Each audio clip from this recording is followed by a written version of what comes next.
नेता प्रतिपक्ष जयराम ठाकुर ने शिमला में प्रेस वार्ता कर वर्तमान सरकार पर चुनाव के दौरान सरकारी मशीनरी के दुरुपयोग के गंभीर आरोप लगाए हैं।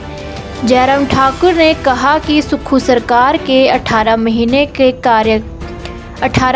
के कार्यकाल में भ्रष्टाचार के बड़े आरोप लगना दुर्भाग्यपूर्ण है।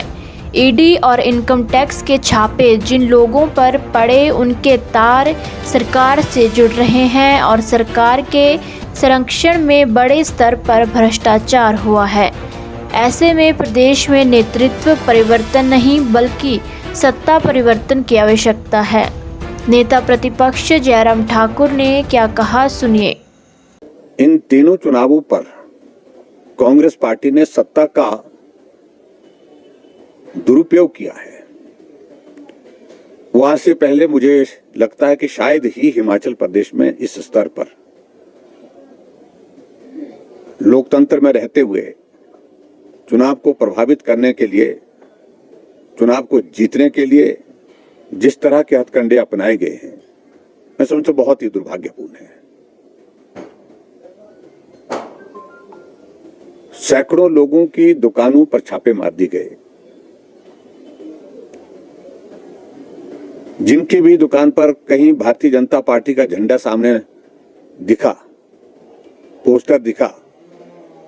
टीमें वहां पर भेजी गई और उनके सारे कागजात लेकर के उन दुकानदारों को परेशान किया जा रहा है। कर्मचारियों को तो एक तरफा ही आदेश किया गया है कि अगर कर्मचारी कहीं भी भारतीय जनता पार्टी के पक्ष में वोट डालेंगे, अगर कहीं भी लगा उनका परिवार का कोई सदस्य, उनका कोई रिश्तेदार,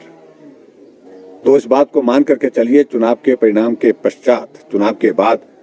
उनको दूर दराज के इलाके में किन्नौर, भरमौर, सिरमौर, पांगी ऐसी जगह जाना पड़ेगा।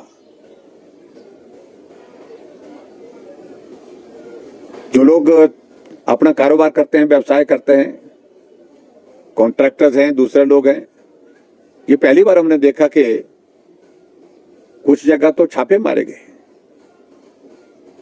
लोगों के घरों में, और कुछ विधानसभा क्षेत्र में हमने इस बात को भी देखा, चुनाव में नालागढ़ की मैं बात कर रहा हूं, कि हमारे पार्टी के लोगों की गाड़ियां चल रही हैं, उन गाड़ियों को थाने में जमा कर दिया और वहां एक पुलिस के अधिकारी जो है वो तो सारी सीमाओं को लांग गए।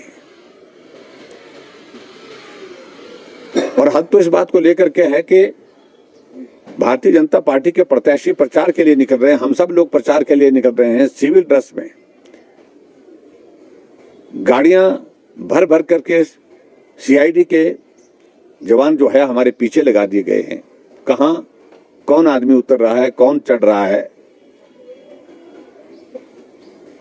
किससे मिल रहे हैं, किसके घर में खाना, किसके घर में चाय हुई, किसके घर में नाश्ता हुआ, कौन कौन लोग मिले, ये सारी चीजों को लेकर के जिस तरह से अब की बार ये सरकार की सारी मशीनरी का जो दुरुपयोग किया गया, मैं समझता हूं कि बहुत ही दुर्भाग्यपूर्ण। और सिर्फ दुरुपयोग यही नहीं कि भी जानकारी हासिल करने के लिए पीछे सीआईडी के लोग लगाए गए, इससे बढ़ करके जो है वो ज्यादा जो है उनके घर में जाकर के जो भी कोई आदमी मिल रहा है उसकी दुकान पे, उसके घर पे जाकर के जो जिस तरह से प्रताड़ित किया गया है, परेशान किया गया है, ये मैं समझता हूं कि बहुत ही दुर्भाग्यपूर्ण है। हिमाचल से जुड़ी हर बड़ी अपडेट के लिए बने रहिए EWN24 news, choice of Himachal के साथ।